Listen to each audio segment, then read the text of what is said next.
may yahdihillahu fala mudilla lahu wa may yudlil fala hadiya lahu. Asyhadu an la ilaha illallah wahdahu la syarika lah wa asyhadu anna Muhammadan abduhu wa rasuluhu la nabiyya ba'dah. Allahumma shalli ala Muhammad wa ala alihi wa sahbihi ajma'in. Baik Ibu, karena kita mulai kembali mengaji, kita pun nggak tahu sampai mana kita nih. Itulah. Kemarin kalau nggak salah saya, kita bicara surah Al-Mujadilah ya.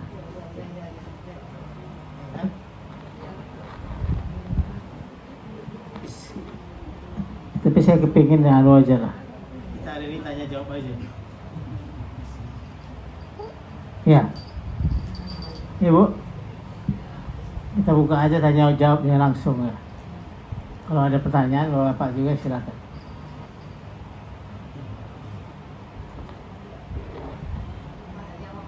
Ya. Biar ditanya.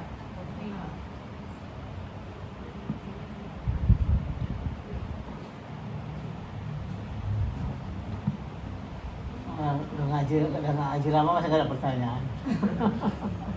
Anu lama itu malah bingung, malah hilang semua.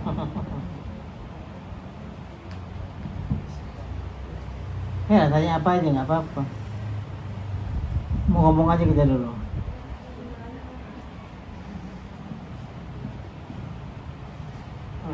Ini kalau ngaji suruh saya ada bertanya.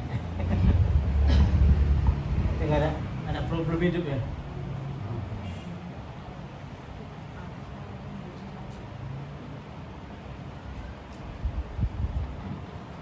Siapa yang mau tanya? Enggak ada? Ya, silakan. Kok itu memang betul tuh Pak, katanya perempuan itu paling banyak di neraka Pak? Oh, Itu kan protes Pak. protes sama siapa ya? Ya, oke. Itu satu topik yang sering diulang. Tapi sebenarnya itu bukan perkara benar nggak benarnya gitu ya. Karena pertama itu cerita kan, kalau selalu diceritakan Ustadz ketika memperingati Isra Mi'raj, ya kan? Yaitu ketika Nabi jalan-jalan di neraka katanya. Cuma kita bingung kalau jalan-jalan di neraka, Nabi melihat orang yang diazab, pertanyaannya nerakanya udah dibuka belum gitu.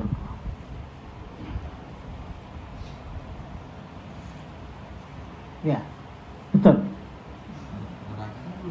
Nah, ya itu masalahnya. Belum ada yang bisa. Siapa yang ada di neraka ketika itu? Ustaz kan nggak mau rumit-rumit, asal ada hadis sampaikan gitu. Itu penyakit Ustaz, karena kebanyakan ceramah itu juga susah sebenarnya. Ya. Kebanyakan dengar ceramah Anda jadi bingung kan. Kebanyakan memberi ceramah juga bingung Ustaznya, bahan apa lagi nih yang mau dibilang. Makanya masuk neraka dan tidak masuk neraka itu tidak ditentukan oleh jenis kelamin, kan nggak ada. Masuk tidaknya orang ke neraka itu sangat ditentukan oleh keridaan Allah. Nah, keridaan Allah itu yang misteri. Bagaimana cara memperoleh keridaan Allah? Karena pintu ridho itu banyak. Ya. Pintu masuk surga itu banyak.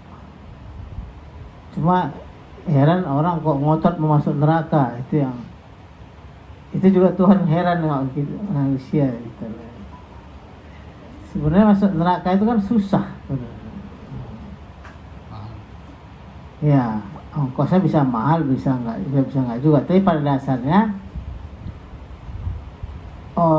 orang beriman itu kan dijanjikan surga sama Allah.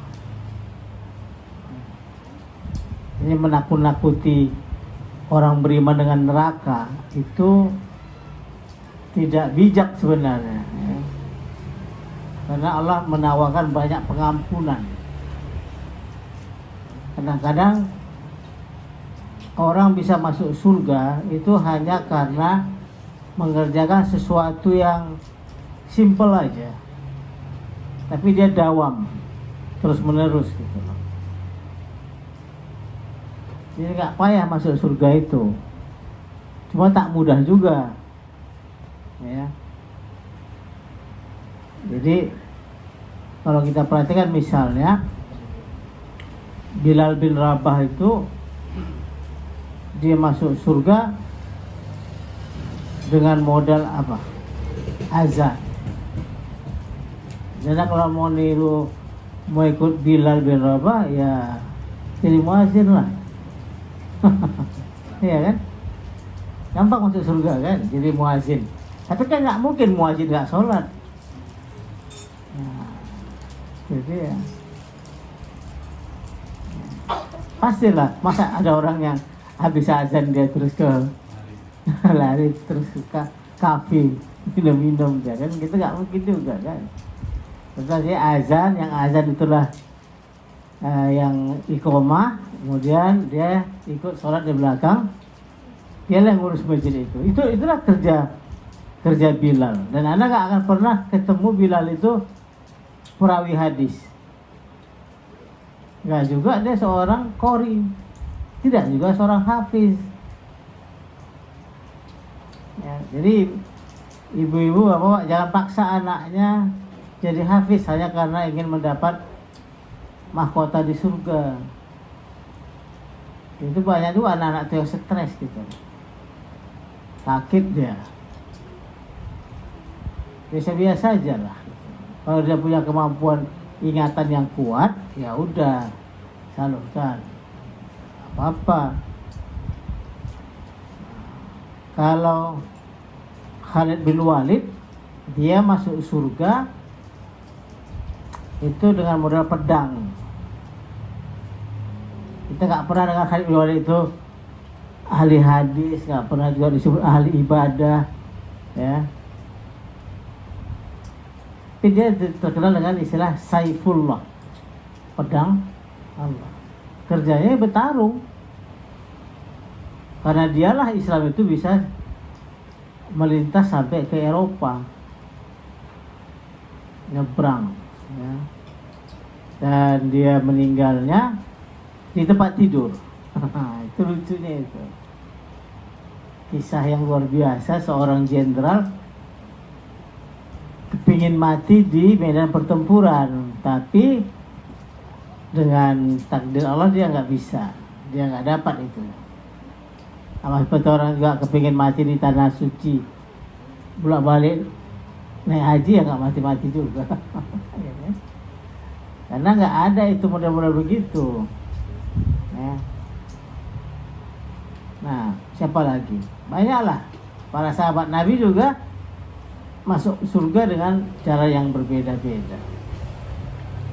Jadi harus ada satu amalan andalan kita.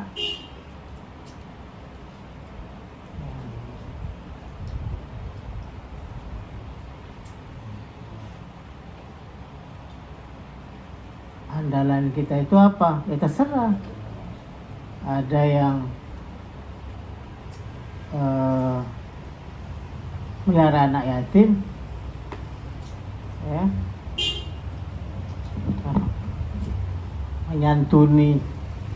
menyantuni orang miskin, itu. Jadi amalannya itu macam-macam.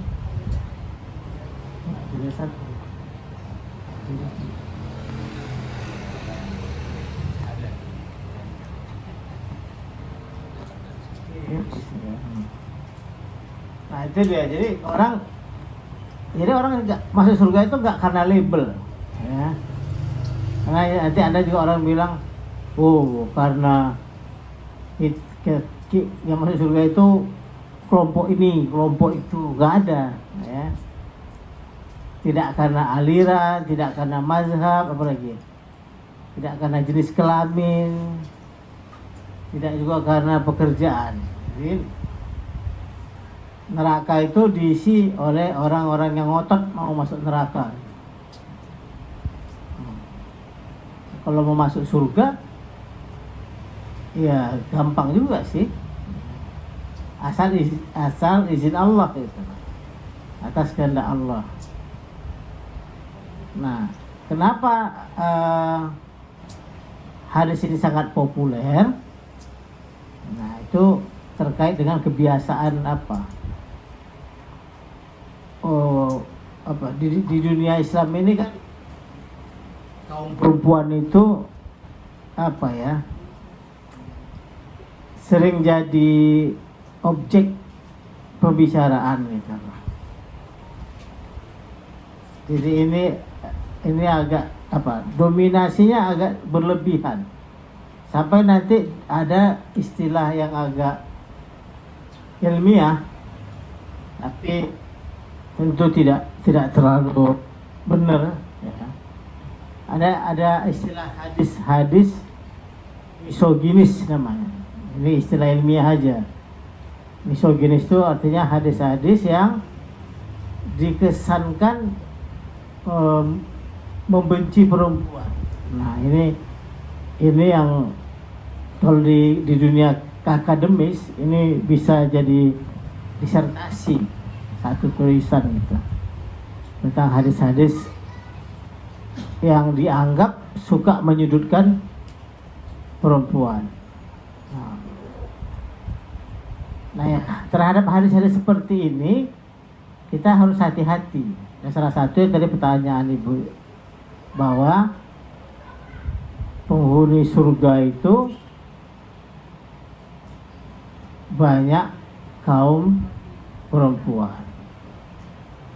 Nah, cuma saya kalau lagi berdebat soal ini, saya bilang gini aja.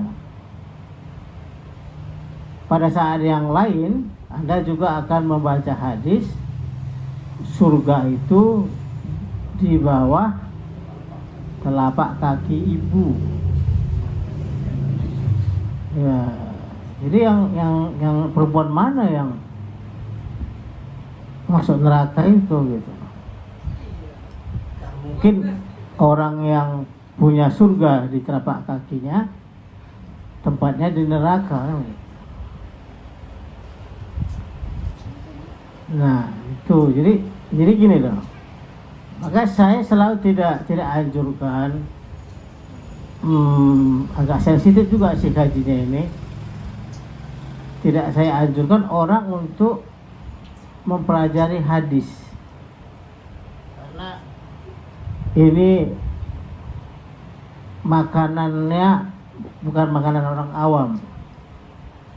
Seringkali ustadz yang tanggung itu di dalam belajar Islam itu mereka berani mengambil satu kitab hadis lalu ceramah. Itu yang sangat berbahaya. Ya. Makanya kita ceramah itu, kalau di sekolah kan kita belajar itu Islam itu kita pelajari dari apa kata ulama. Nah, kalau kata ulama ini nanti dia beragam-ragam, seperti contoh tadi lah. Jadi satu pendapat bisa di-counter oleh pendapat yang lain. Nah, hadis itu juga gitu. Hadis itu banyak kitab hadis. Kalau Al-Quran itu cuma satu, tapi hadis itu kitabnya ada hampir 12. Jadi kalau Anda mendengar satu hadis, jangan berani-berani menyimpulkan sesuatu bahwa itulah ajaran Islam. Belum bisa. Nampak? Nah, karena hadis ini harus dipahami dalam kaitannya dengan Al-Quran. Nah, jadi kalau dalam Al-Quran itu laki-laki dan perempuan itu punya kesempatan yang sama untuk masuk surga. Jadi nggak dibedakan dari jenis kelamin. Hanya memang hadis ini kemudian dipakai untuk mendidik perempuan agar mereka misalnya tidak suka menggunjing, kan gitu. Ya. Tidak suka membuat fitnah.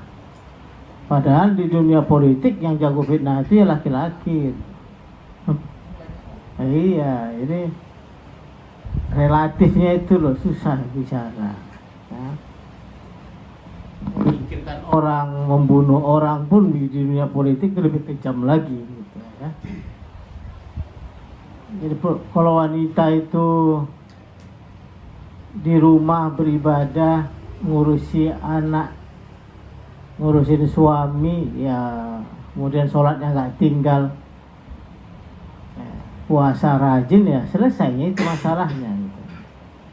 Jadi nanti baca aja surah An-Nisa atau surah Al-Mujadilah, bagaimana surah Al-Hujurat, ya kan, banyak itu. Jadi hadis-hadis itu harus dipahami dengan hati-hati sekali. Jadi para mubalik kita pun sebenarnya harus awas gitu. Jadi kalau wanita itu menjadi seorang ibu, maka peluangnya masuk surga itu justru lebih besar daripada laki-laki. Nah, apakah termasuk juga hadis? Ada satu lagi hadis yang dikatakan begini, ibu-ibu pasti nggak setuju ini, ya, bahwa wanita yang mengizinkan suaminya nikah lagi itu akan cepat masuk surga. Jadi ibu bilang bagus masuk neraka Ustaz katanya. Ketimbang suami saya kawin lagi, iya kan? Jadi banyak hadis-hadis begitu. Nah, yang hadis tentang perempuan yang poligami masuk surga itu sangat populer di dunia poligami. Supaya apa? Supaya istri jangan berontak sama suaminya kalau suaminya kawin lagi, dijanjikan surga gitu. Kenapa? Karena dia sudah merasakan neraka di dunia katanya. Itu apanya, jobnya, ya kan? Supaya di madu itu sakit kali ya, sehingga dianggap sudah seperti neraka. Jadi hadis-hadis tentang perempuan ini kalau tadi ibu-ibu rajin baca, ya aja di Google nanti, ya. Kadang-kadang hadis itu seperti itu. Kalau ada yang melewati, kalau kamu sholat ada yang melewati kamu apa? Anjing, terus perempuan, ya itu dianggap salah satu hadis yang menyamakan, yang merendahkan kaum perempuan, karena sholat kamu batal apabila kamu dilangkai oleh binatang dan anjing dan perempuan gitu. Cuma kita bingung hadis ini bagaimana kita memahaminya. Kok bisa anjing lewatin kita sholat? Di sholat di mana rupanya kita? Gitu. Oh, rupanya orang Arab itu melihara anjing. Iya, karena supaya kayak gitu. Tapi kemudian ada larangan memelihara anjing. Jadi bingung kan Anda kalau baca hadis, kontradiksi dia. Sementara orang Islam di Indonesia nggak pernah melihara anjing. Terus hadis itu kok ada? Berarti dulu orang melihara anjing, bisa lewat anjing di depan dia. Nah, kalau kita bagaimana caranya itu? Gitu. Nah, kenapa disebut perempuan? Karena yang ngomong laki-laki, kan gitu. Kenapa kan? Itu orang yang nggak paham retorika bicara. Karena yang bicara kan laki-laki. Jadi kalau mereka bicara laki-laki, tentu yang dibicarakan adalah perempuan. Jadi kalau ada sholat di rumah, jangan sampai istri Anda melewati depan rumah, kan dibuatlah sutra itu. pembatas. Terserah pakai batasnya apa, mau HP, mau apa. Batas. Tempat sujudnya jangan sampai dilewati oleh. Tapi ini juga dianggap hadis yang misoginis, yang hadis membenci perempuan. Satu lagi hadis yang sangat populer, hadis pilkada ini, atau hadis pilpres. Ya. La yuflihal qaumun walau amrohum imra'atan. Kata Nabi, la yufliha, tidak akan sukses suatu kaum yang menyerahkan walau amrohum imra'atan, yang menyerahkan urusan mereka kepada perempuan. Nah, ini hadis hanya muncul dipakai manakala ada muncul seorang calon pemimpin itu perempuan. Nah, dulu kan Bu Mega merasakan ini hingga dia kalah Gus Dur yang jadi presiden. Tapi ketika presidennya Gus Dur dilengsarkan, ya dia juga gitu. Ini agak lucu dan semua ulama diem. Nah, ini hadis ini sangat populer ini, ya. Hadis ini sangat populer karena Nabi sedang bicara dalam konteks kerajaan. Ada satu kerajaan, rajanya meninggal, tak punya anak laki-laki, maka yang naik adalah anak perempuan. Jadi ini bukan pemilihan, ini soal keturunan. Keturunannya nggak ada laki-laki, ya perempuan. Maka orang bilang Raja Kisra meninggal, ya Nabi. Sekarang yang memimpin dia perempuan, maka Nabi bilang tidak akan sukses satu kaum yang menyerahkan urusannya kepada perempuan. Nah, dalam konteks ketika itu memang tidak pernah ada terbayangkan di kepala mereka itu perempuan jadi pemimpin. Karena dia kerajaan, kemudian kan dipenuhi dengan laki-laki dan perang. Dulu kan cara mempertahankan kekuasaan itu harus dengan perang. Kalau perempuan disuruh perang kan kacau balau dunia ini, ya. Jadi ya, yang laki-laki lah yang di depan. Sama juga itu dengan apa? Kalau kurban kan nggak pernah ada sapi betina yang dipotong. Ya, ibu-ibu perhatikan itu, ya. Kalau kurban tidak ada sapi betina yang dipotong. Kenapa? Yang dipotong sapi jantan. Iya, kenapa? Karena kalau sapi jantan dipotong nggak merugikan. Satu sapi jantan masih bisa mengawini banyak sapi betina, makanya dipotong mereka, nggak boleh banyak jantan. Tapi kalau betinanya dipotong,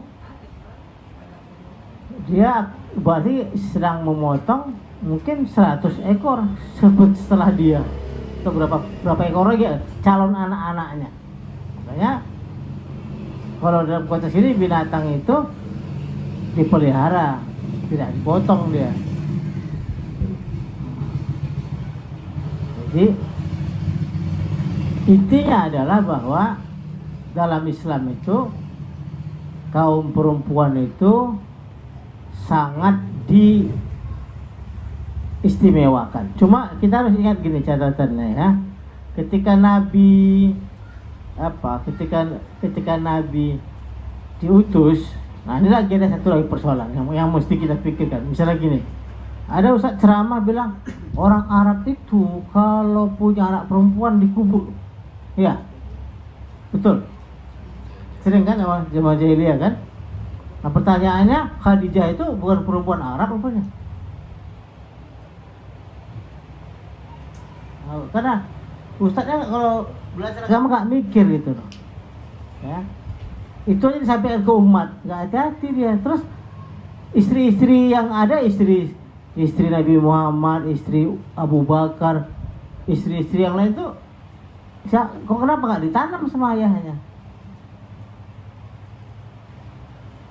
Ada apa dengan cerita ini?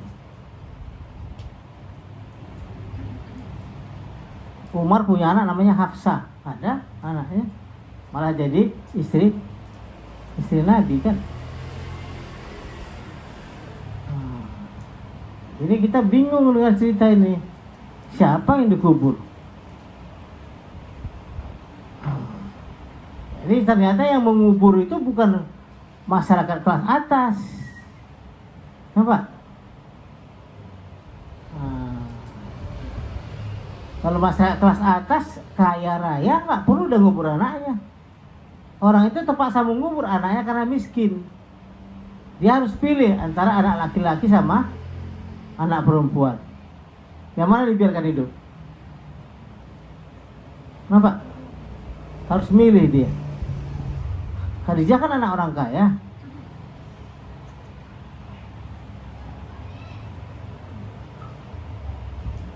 Nah itu masalahnya. Jadi harus hati-hati juga kalau ceramah itu.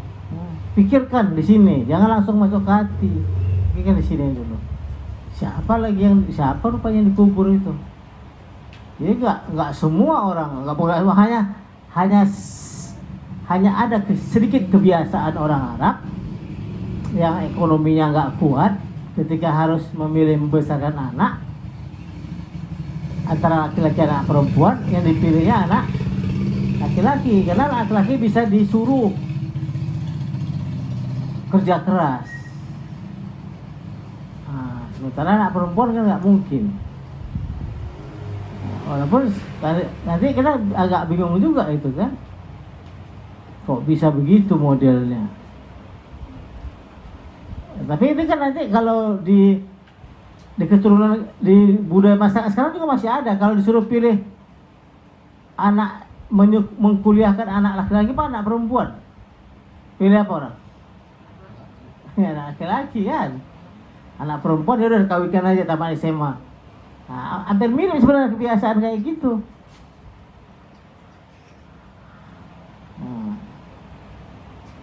Jadi kalau anak perempuan disuruh pesantren, anak laki-lakinya disuruh sekolah umum. Nah, itu juga agak aneh itu. Ini kebiasaan kayak ini muncul nih. Sementara nanti kalau dibuat status di Facebook dia bilang mau mencari imam. Hah? Ini kita sedang nunggu imam ini. Tapi yang bagaimana mau jadi imam kalau dia ngaji nggak pernah, sekolahnya di mana gitu. Yang sekolah agama siapa? Anak perempuan. Masuk pesantren banyak anak perempuan. Saya itu pada ngajar kuliah itu di UIN, pening kepala saya. Perempuan semua. Aduh, saya bilang ini cemana ya ke depan ini? Mana anak laki-lakinya? Ya, jadi itu kalau ada orang tanya sama saya cari, boleh nggak imam perempuan jadi imam Pak? Saya bilang aja boleh. Kenapa?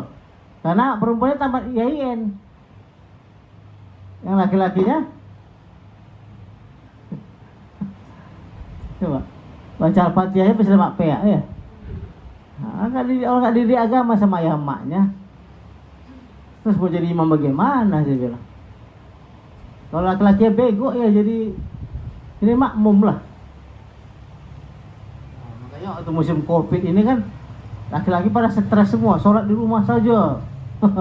Biasanya kan Allahu Akbar ikut aja imam, begitu masuk rumah harus jadi imam. Ayatnya modelnya cuma kulhu aja. Semana mau jadi imam model kulhu. Pening lah. Untung ada anak laki-laki yang di pesantren. Oh, itulah jadi imam. Hafiz pula. Bacaannya panjang pula. Hari pertama dibikin panjang banget. Bapaknya capek. Besok kalau sekolah lagi jadi imam aja. Panjang kali bacaan. Nah, itu jadi agak lucu-lucu kita ini. Jadi pilihan laki-laki perempuan itu sangat apa ya? Jadi satu masyarakat lain anak perempuan yang dipelihara. Dalam Islam itu ada surah An-Nisa, tidak ada surah Ar-Rijal. Mana ada surah Ar-Rijal? Ya. Jadi cara Islam memperlakukan perempuan itu memang sangat evolutif dia, ya. Tidak revolutif dia. Evolutif artinya pelan-pelan. Jadi ketika masyarakat Arab itu masuk Islam, maka cara mereka memperlakukan perempuan juga relatif agak mirip-mirip dengan kuda. Ya. Jadi perempuan itu jadi hak milik laki-laki. Sama juga dengan sekarang masih kayak gitu. Jadi jangan dipikir nggak sama. Misalnya kalau seorang istri meninggal dunia, maka tidak ada identifikasi terhadap harta dia. Apa itu?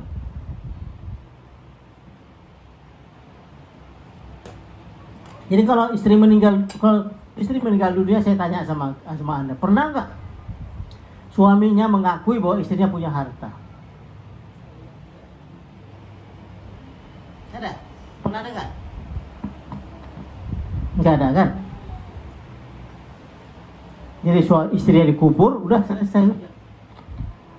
Nggak ada pengakuan bahwa istrinya itu punya harta yang harus disisihkan. Karena lirijali nasibum mimmaktasabu walin nisa'i nasibum mimmaktasabna. Laki-laki punya hak milik terhadap usaha mereka, perempuan punya hak milik terhadap usaha dia. Tapi begitu perempuan itu meninggal dunia, nggak ada pengakuan terhadap itu. Sebaliknya juga gitu. Kalau laki-laki meninggal dunia, si ibu diam aja dia. Makanya kemarin ada dengar nggak berita?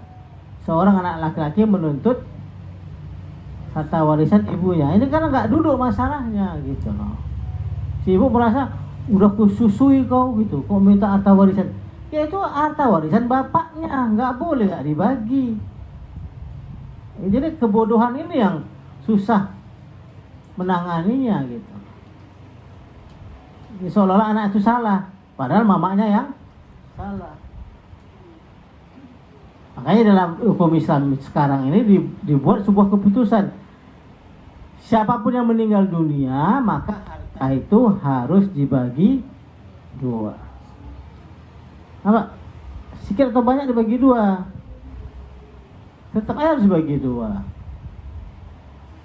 supaya si ayah tahu bahwa itu milik istrinya itu punya, anaknya punya hak warisan. Jadi nggak boleh dia kawin lagi sebelum harta itu dibagi dua. Tapi ini di masyarakatnya diabaikan aja. Nah, semua yang ngadu ke saya bikin saya pusing lah. Nah, jemaah yang ngadu itu udah besar-besar, mamanya menguasai semua harta peninggalan ayahnya. Nggak cicil baginya, ya kan gunanya kalau mau dibagi dua dulu. Sebenarnya kan banyak itu, bagi dua 50% plus bagian waris. Itu dua besar itu. Jadi jangan takut bagi warisan ibu sebagai istri. Kalau anak minta bagi warisan, oke, bagi dua dulu 50-50. Nanti dari 50% yang sini ibu dapat apakah 1/4 atau 1/8. Begitu juga si ayah dapat 1/2 atau 1/4.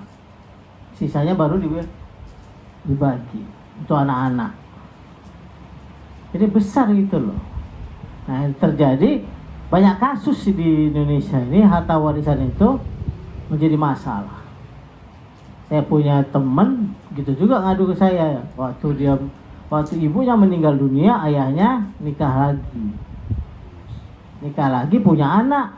Nah, ketika ayah meninggal dunia, harta itu dikuasai ibu tirinya, nggak dikasih bagian orang itu, yang dikasih anak kandungnya. Rame. Dan lagi yang begitu, udah lama meninggal ayahnya, ibunya nggak bagi-bagi harta. Jadi anak tuh kan mau apa dia, mau eksis ya.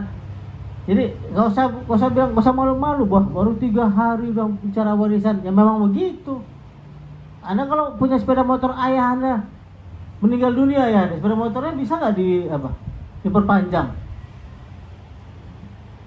bayarannya. Nggak bisa kan? Harus balik nama. Kecuali main tembak itu soal urusan lain itu. Indonesia ini mainnya apa bisa ditembak ya? Nggak boleh kan? Jadi semua harta itu harus dialihkan. Makanya ada bagian laki-laki, ada bagian perempuan. Jelas itu. Jadi Islam itu tuntunannya jelas. Cuma orang Islam itu kan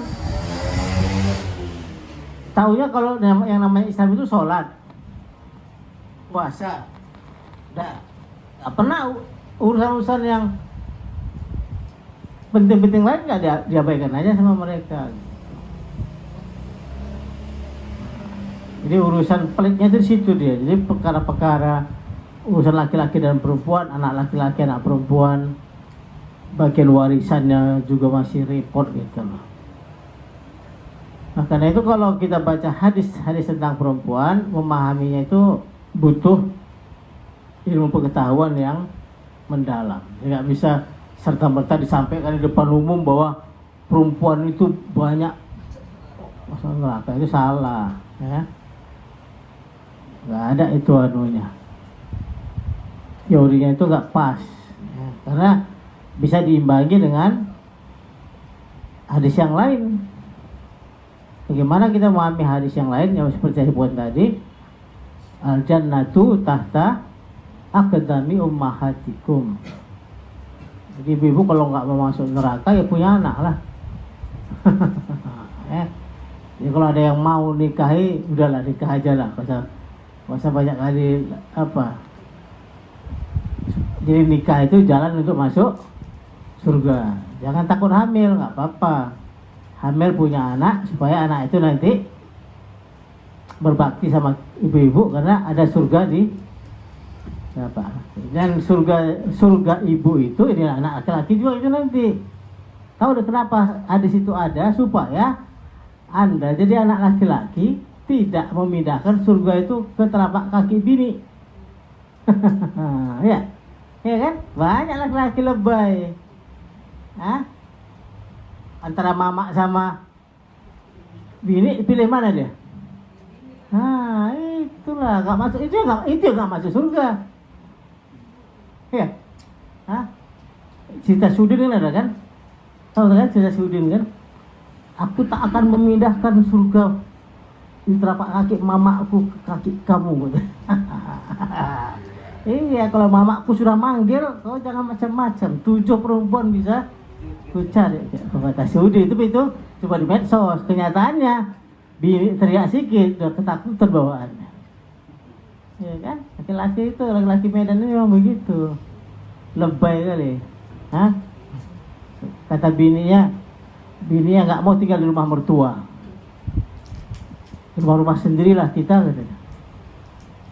Kalau nggak mau aku pindah pulang aku ke rumahmu. Di antara rumah mamanya dan rumah mertuanya, anak laki-laki lebay itu milih mana? Mertua. Kan bodoh itu, laki-laki bodoh namanya itu. Memang banyak laki-laki bodoh. Masa tinggal di mertua pula? Kenapa anak laki-laki bisa akrab sama mertuanya? Kenapa anak perempuan nggak bisa? Yang salah siapa? Nah, nggak ngerti-ngerti itu bahwa anak laki-laki itu tak boleh keluar dari rumah mamanya kecuali disuruh sama mamanya. Ah, kalau diusir mama ya pergilah Wak, senang lah Wak. Iya kan? Bah, senang Wak diusir. Udah, pergilah kau sana, pergi sewa kontrak rumah sendiri. Alhamdulillah. Tapi kalau dia bilang kau tinggal di sini, tak bisa, tak boleh keluar. Kalau keluar itu masuk neraka karena meninggalkan surga. Surgamu itu di telapak kaki ibumu, bukan di telapak kaki istrimu. Itu kekuatan ibu. Ini penyakit perempuan Indonesia ini aneh. 2 perempuan nggak pernah bisa akur. Itu kenapa sih, pun bingung itu. Ada apa dengan perempuan Indonesia ini? Kenapa susah kali? akur sesama dua perempuan. Dengan mertua nggak bisa akur, dengan menantu nggak bisa akur. Mertua pun, menantu pun begitu juga, nggak bisa dia. Anak orang enak aja peluk-peluknya, mamanya memang lah, kenapa lah, salah didik di mana ini saya bilang. Ya, ada apa? Budaya kita jelek gitu. Makanya kan rusuh kali perempuan itu. Kalau apalagi dengan madunya, itu parah lagi lah. Pokoknya perempuan Indonesia nggak bisa lah berbagi, tak kenapa itu. Kadang-kadang yang lebih parah lagi, ibu pun tak bisa berbagi sama anaknya. Jadi parah juga itu. Cemburu di sama anak perempuannya karena anak perempuannya disayangi oleh ayahnya. Gawat lah ini udah kayak gini nih. Padahal ayah itu memang sayang sama anak perempuannya. Dan itu pesan Nabi Muhammad. Nabi Muhammad bilang, kalau kau sayangilah anakmu sesama ya, sama-sama, adil, rata. Tapi kalau kau mau melebihkan, sayangilah anak perempuan. Memang gitu pesan Nabi. Makanya kenapa Nabi sangat sayang sama Fatimah. Beliau ingin menunjukkan kepada orang Arab bahwa menyayangi anak perempuan itu merupakan ajaran dari Islam. Sedangkan budaya orang Arab itu menyayangi anak laki-laki. Karena kita ini kadang-kadang punya anak itu, sayang sama anak itu yang kita tengok anak ini menguntungkan enggak buat kita. Itu juga nggak boleh gitu loh. Nggak boleh. Iya. Anak itu sama semua. Mata kita ini pun gitu, nengok anak itu jangan beda sebelah. Mau nengok yang ganteng, mabuk awak. Kayak nengok anak muda Korea aja. Ya. Begitu yang elek datang, malas saja bawaannya. Ini sama aja, nggak boleh. Ini penyakit yang selalu muncul di kalangan masyarakat kita. Tapi setelah Nabi Muhammad meninggal dunia, balik lagi. Tapi sekarang itu perempuan Arab nggak pernah bisa dapat posisi yang pas di dunia Islam. Mereka tetap terkekang. Yang menikmati kebebasan itu kan perempuan Indonesia. Muslimah Indonesia itu luar biasa. Nah, tapi sayang itu juga sangat dominan sekali menguasai laki-laki. Makanya ayat itu di tengah dia. Ayat itu bilang ar-rijalu qawwamuna 'alan nisa. Laki-laki itu tulang punggung terhadap perempuan. Jangan dibalik. Ya, jangan kayak cerita itu. Ibu guru tanya sama si Tuti, "Tut, apa cita-citamu? Udah besar nanti aku kepingin jadi ini, punya rumah ini. Wah, hebat lah. Terus tanya, Udin, apa cita-citamu? Ya udah gampang kali. Kawin sama Tuti aja, Bu. Hah? Kan hebat itu kan? Ada juga laki-laki. Tapi ya lumayan juga lah. Cerdas juga. Cerdas bohongan itu. Tengoknya si Tuti hebat kali. Dokter, punya rumah, punya mobil, segala-galanya punya. Ya udah ngapain dia repot-repot kali? Ya udah kawin sama Tuti aja lah katanya. Numpang hidup dia.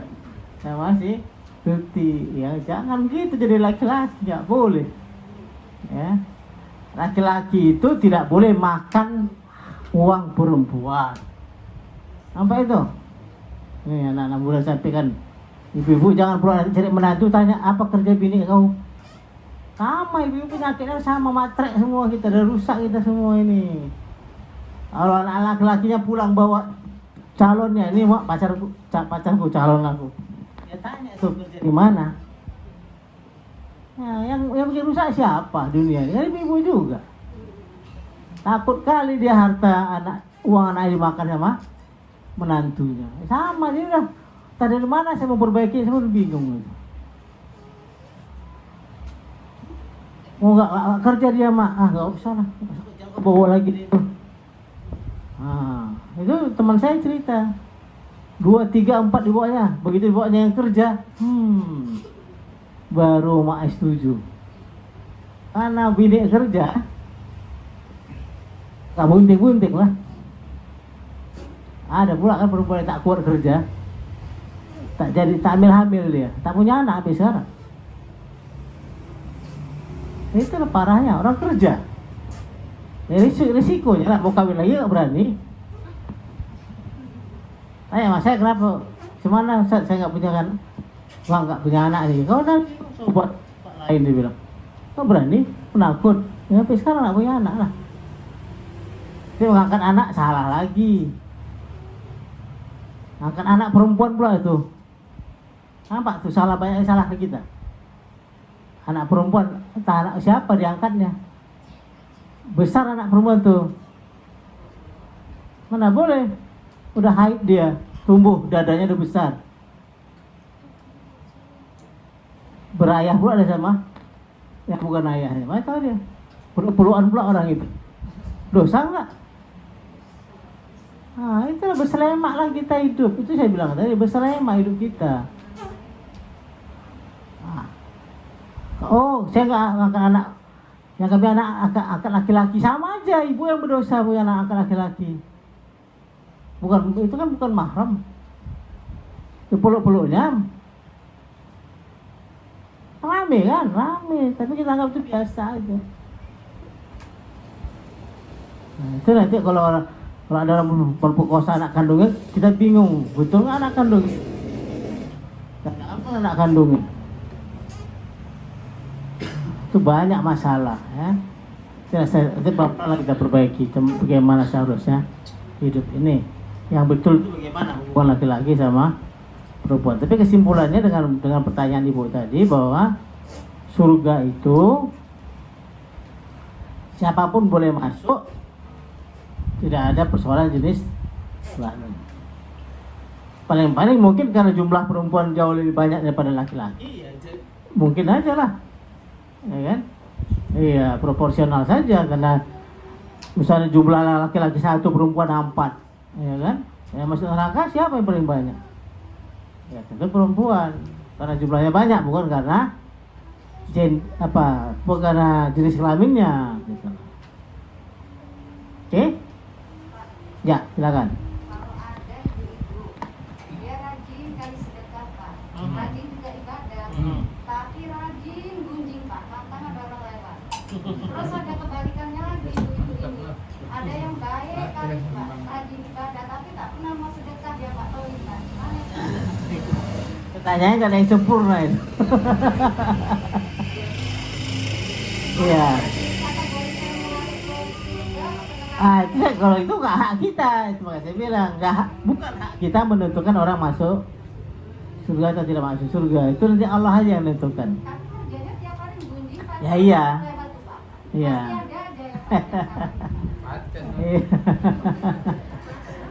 Jadi menggunjing itu memang nggak bagus ya, tapi ya udahlah, memang itu kebiasaan dia.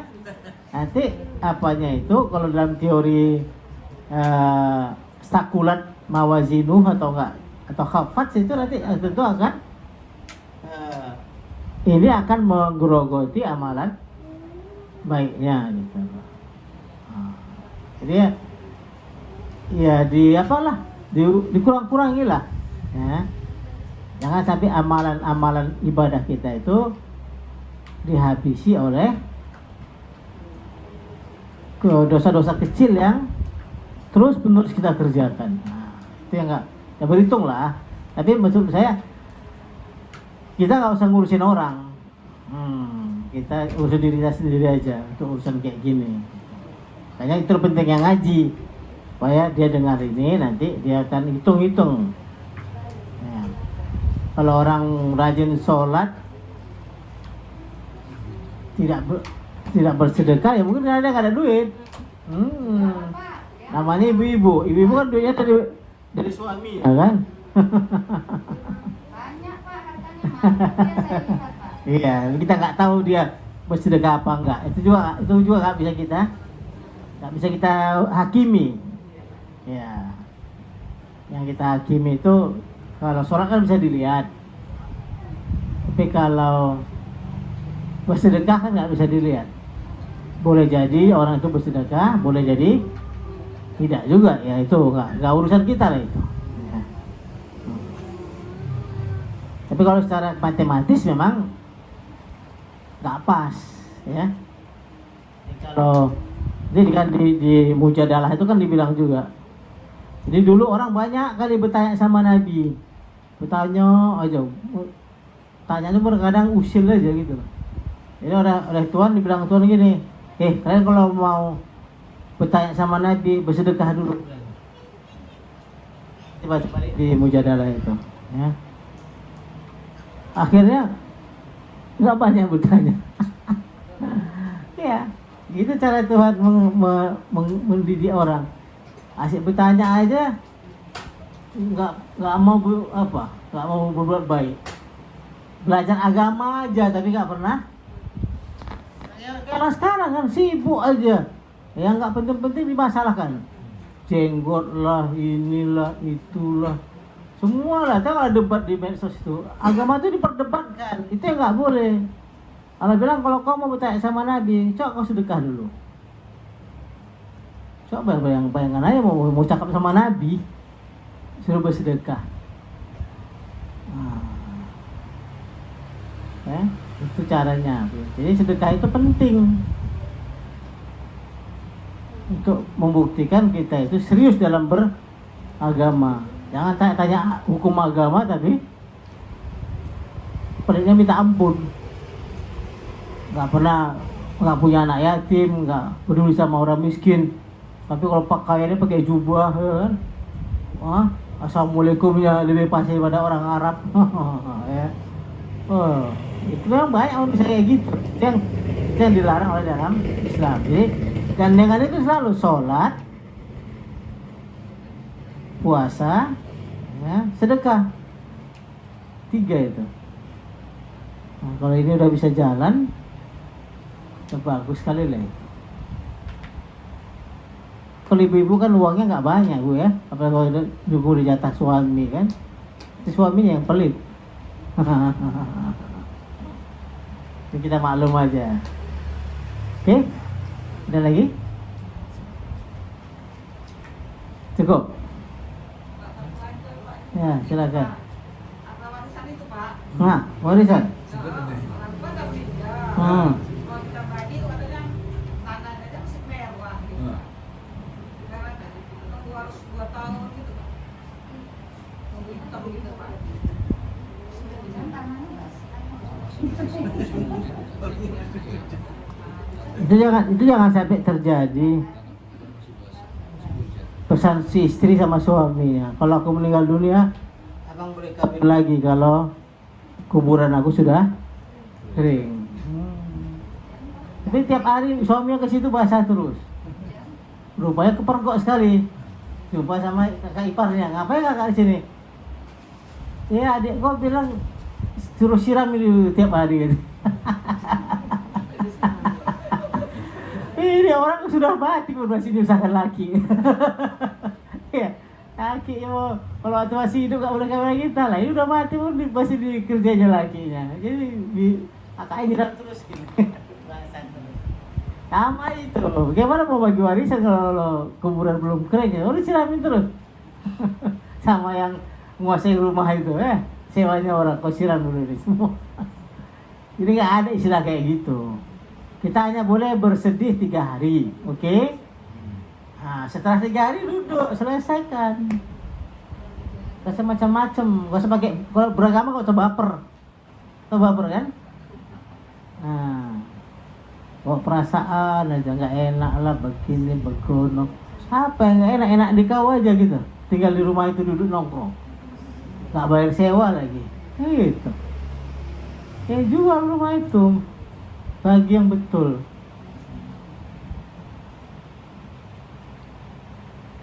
Mau bagi rata atau bagi menurut faraid itu terserah pilihan masing-masing. Udah? Paham? Inilah maksud saya kalau ada pertanyaan itu. Itu mau tanya cara baginya juga tanya kan gitu. Jangan urusan kayak gini mengganggu ibadah, itu yang paling utama. Bukan cuma gunjing aja. Makan harta warisan juga setengah mati. Wa ta'kuluna turosa akalan lama. Dan kau suka kali makan harta warisan dengan sangat rakus. Wa tuhibbunal mala hubban jamma. Dan kau sangat mencintai harta secara berlebihan. Tak boleh. Itu harta adik awak, harta kakak awak. Oh dia kan udah kaya, itu urusan dia kaya nggak kaya. Kenapa ente malas cari sekolah, dia yang kaya. Kenapa ente malas kerja, dia kerja keras, dia kaya. Udah nggak apa-apa. Bahagia aja harta itu yang betul. Karena semua harta harus ada pemiliknya.